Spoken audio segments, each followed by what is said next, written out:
The neon lights of Zilla City's lower districts flickered intermittently, casting long, distorted shadows over the grimy streets.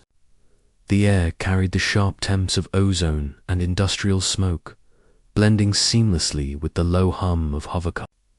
In the heart of this chaos stood the Ember Hive, a bar notorious for being both a hangout for the galaxy's most dangerous gangs and a place where a weary soul could vanish into anonymity.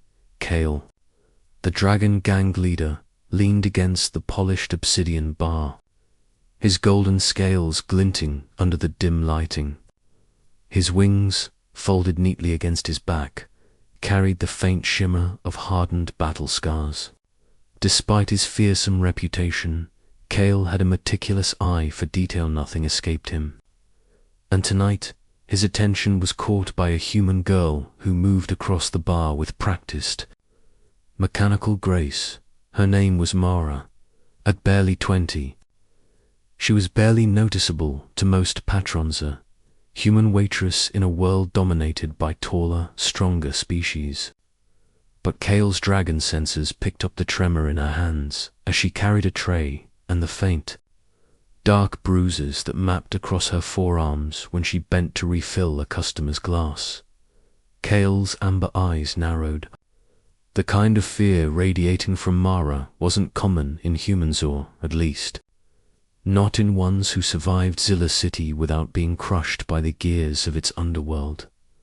He waited, silent and patient, observing her every move as she navigated the narrow passages between patrons who barely gave her a second glance. She was efficient, polite, and painfully quiet. And yet, every step she took seemed to echo a story of suffering one Kale couldn't ignore. When the bar thinned out near closing time, Kale approached her. His presence was enough to make the strongest patrons inch away. Kale didn't bother noticing. "Mara," he said, his voice low and melodic, but with an undertone of command that brooked no argument. Mara froze, nearly dropping the tray in her hands. She had only served Kale a few times before, and every encounter left her with a lingering sense of dread. "Why, yes, sir," she stammered, her voice barely above a whisper. Kale tilted his head, studying her bruises more closely. "You're hurt." Mara's eyes flicked to the floor. I'm fine," she murmured. Her voice cracked slightly, betraying the lie. Kale's claws brushed her tray, steadying it in place. No human or dragon, for that matter, is fine with marks like those. He stepped closer, lowering his voice. "Who's doing this to you?" The question hung in the air like smoke. Mara's breathing quickened, her instincts screaming at her to flee. But Kale didn't allow fear to dictate the moment. His presence was a wall, unyielding and impossible to sidestep. "No one," she whispered, her eyes finally meeting his. In them was a storm of pain, exhaustion, and desperation that few would dare confront. Kale's jaw tightened. He had been a gang leader for decades, but humans were always fragile, unpredictable. Yet something about Mara's resilience, despite her vulnerability, stirred an unfamiliar protective instinct in him. He didn't know what it was, but he couldn't walk away, not now. He extended a clawed hand, not in threat, but in an offer of trust. "Come with me. No one will touch you while you're with me." Mara's hesitation was palpable. She had spent her life running, hiding, surviving the cold indifference of this world. Yet something in Kale's eyes told her that he meant what he said. Slowly, almost reluctantly, she nodded. Kale led her out of the bar, the night air a harsh contrast to the stifling atmosphere inside. Hovercars streaked past, their neon trails painting the streets in electric blue and pink.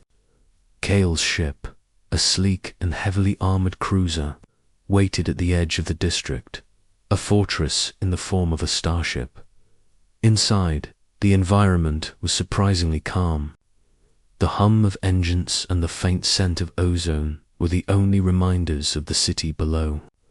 Mara's gaze wandered, taking in the advanced tech, the soft lighting, and the careful organization that spoke of a mind attuned to control and precision.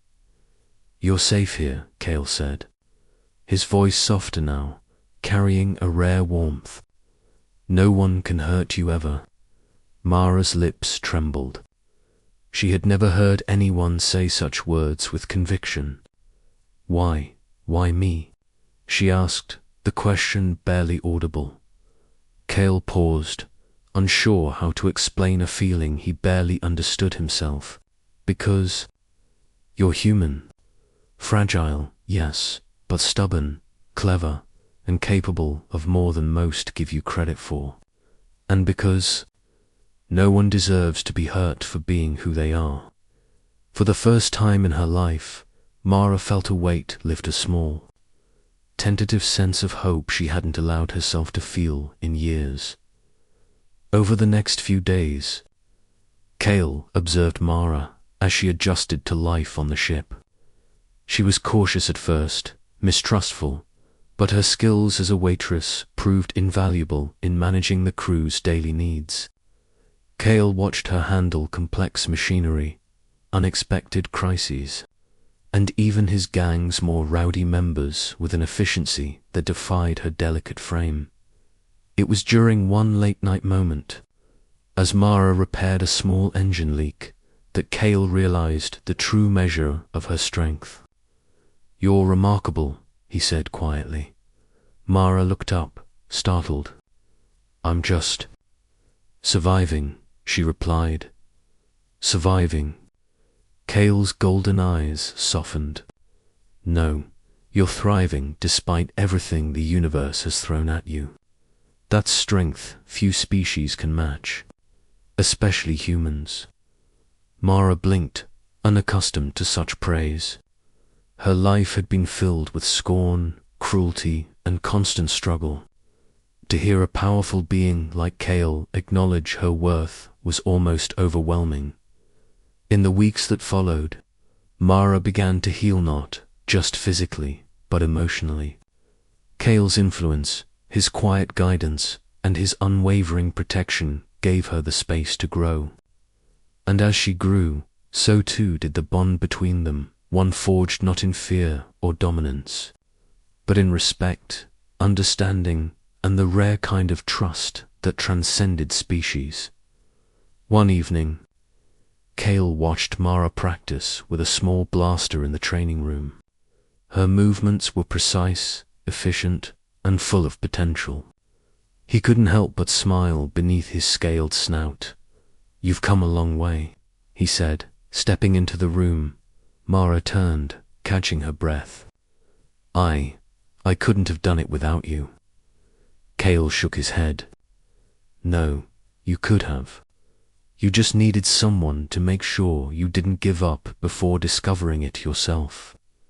Mara smiled, a small, genuine curve of her lips that lit her face. For the first time, she felt powerful in her own right. Not just a victim of circumstance. Cale realized something else then. The human before him wasn't just surviving.